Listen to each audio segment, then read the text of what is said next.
تو چی وی افاد جهان وی دیدانی واد ودان شاد و حریت دیوی گران وطن افغانستان. وعليكم ورحمة الله وبركاته. الحمد لله وكفى، والصلاة والسلام على عباده الذين اصطفى.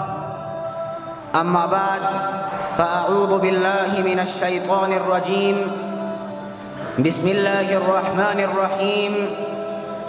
كتاب أنزلناه إليك لتخرج الناس من الظلمات إلى النور. صدق الله العظيم. وقال النبي الكريم صلى الله عليه وسلم: إن الله يرفع بهذا الكتاب أقواما ويضع به آخرين، أو كما قال عليه الصلاة والسلام. با اجازه استادان محترم و شما طلاب عزیز، امروز میخواهم در محضر شما عزیزان درباره هدف نزول قرآن کریم صحبت‌هایی داشته باشم. عزیزانم، باید بفهمیم که هدف از تنزیل این کتاب حیات بخش چی هست، برای کدام مقصد نازل شده است. آنقدر کتاب جلیل القدر که حیات و فلاح دارین انسان را تضمین می کند، آنقدر کتاب عظیم الشان که به خود کدام نظیر و مانندی ندارد. این کتاب عظیم الشان آخر روی کدام غرض فرود آمده است؟ آیا به خاطر این آمده است که آیتها و سورتهای آن را بر سر قبرها تلاوت کنیم؟ و آیا به خاطر این آمده است که آیتها و سورتهای آن را بر دیوارها و قصرها نقش کرده و وسیله حصول برکت قرار دهیم؟ و آیا به خاطر این آمده است که ذریعه تجارت و وسیله کسب قاریها و حافظها باشد؟ نه خیر. قرآن کریم از خود مقصد و هدف و مرام دارد. الله جل عظمته می فرماید: کتاب انزلناه الیک لتخرج الناس من الظلمات الی النور. قرآن کریم این قسم کتابی است که ما به سوی تو نازل نمودیم تا که مردم را به توسط قرآن کریم از تاریکی کفر و شرک و بدعت به سوی روشنایی اسلام سوق دهی. قرآن کریم به خاطر هدایت و راهنمایی آمده است. قرآن کریم به خاطر نجات و صلاح جامعه بشری آمده است. قرآن کریم به خاطر این آمده است که مردم آن را در زندگی خود حاکم قرار دهند. قرآن کریم به طور دستور العمل آمده است که تا که مردم آن را سرمشق زندگی خود قرار دهند. قرآن کریم کتاب عقیده است. این کتاب عقیده اخلاق می آموزد. قرآن کریم طرز سیاست را تعلیم می دهد، رمز شهرداری را نشان می دهد.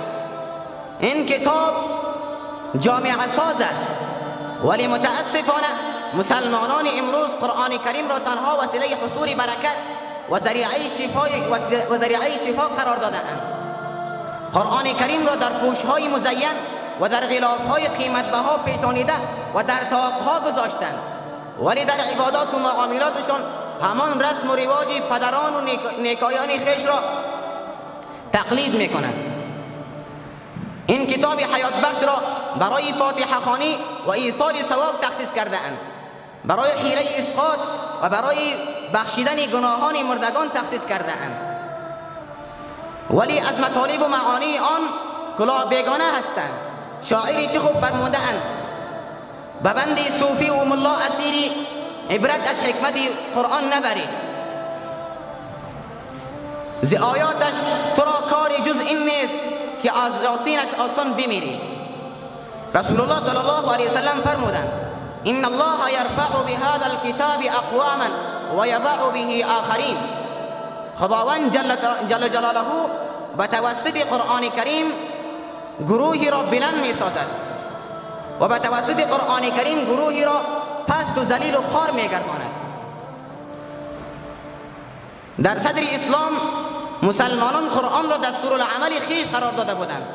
اعمال و گفتار خیش را در آینه قدنمای اسلام آراسته کرده بودند. آنجا بود که قرآن کریم آنها را از کجا تا به کجا رسانیده بود.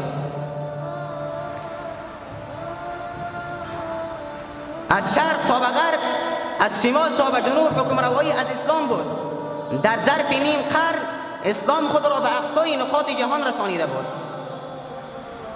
ابرقدرت‌های جهان یعنی امپراتوری فارس و روم را به شکست ذلت آمیز مواجه ساخته و در زیر سلطه خویش درآورده بود. خادم بودند مخدوم شدند، محکوم بودند حاکم شدند، جاهل بودند عالم شدند، فقیر بودند غنی و مالدار شدند. خزانه های فارس و روم در زیر قدم های آنها درآمد. شاعری چه خوب فرموده است: آن کتاب زنده قرآنی حکیم، حکمت او لا یزال است قدیم. رهزنان از حفظ او رهبر شدند و از کتاب او صاحب دفتر شدند. ولی امروز ما مسلمان ها از قرآن کریم فاصله گرفتیم، از این کتاب حیات بخش بیگانه شدیم و خداوند ما و شما را خوار گردانیده است. در هر نقطه جهان مسلمانان مظلوم به نظر می رسند. در هر نقطه جهان مسلمانان مظلوم به نظر می رسند.